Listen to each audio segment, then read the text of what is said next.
The biggest black holes in the universe may be built through chains of violent mergers deep inside crowded star clusters. The largest black holes ever detected through gravitational waves may not have formed directly from collapsing stars, according to new research led by Cardiff University. Instead, scientists say these enormous objects were likely built through repeated black hole collisions inside extremely crowded star clusters. The international team studied version 4.0 of LIGO Virgo KAGRA's Gravitational-Wave Transient Catalog (GWTC4), which includes 153 highly confident black hole merger detections. Researchers investigated whether the heaviest black holes in the catalog could be second-generation black holes.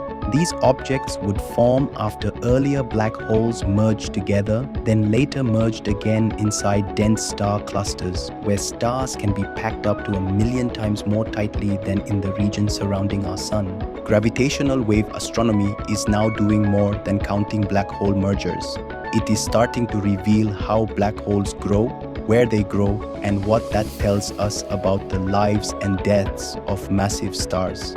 This is exciting because we can use the information to test our understanding of how stars and clusters evolve in the universe. The study also offers the strongest evidence so far for a mysterious mass gap predicted by astrophysicists. According to this long-standing theory, extremely massive stars should explode violently and destroy themselves before they can collapse into black holes. As a result, there should be a forbidden range of black hole masses that stars cannot produce directly. The researchers identified this transition among black holes with masses around 45 times greater than the Sun. In this study, researchers find evidence for the long-predicted pair instability mass gap, a range of masses where stars are not expected to leave behind black holes at all. Gravitational wave detectors have successfully found black holes that appear to sit in or near that gap, which we identify at around 45 solar masses. So, the key question now is, are these black holes telling us that our models of stellar evolution are wrong, or are they being made in another way?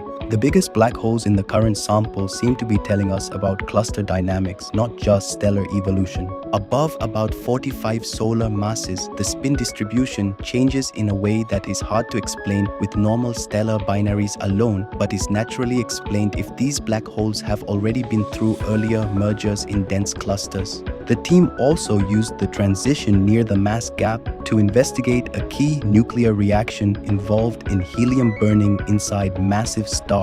Researchers say future gravitational wave observations may provide valuable insights into nuclear physics because the pair instability mass limit depends on reactions occurring deep inside stellar cores. In the future, gravitational wave data may help scientists study nuclear physics because the mass limit set by pair instability depends on the nuclear reactions taking place in the cores of massive stars. Thank you for watching. If you've enjoyed our videos, subscribe to our channel for there's more to come.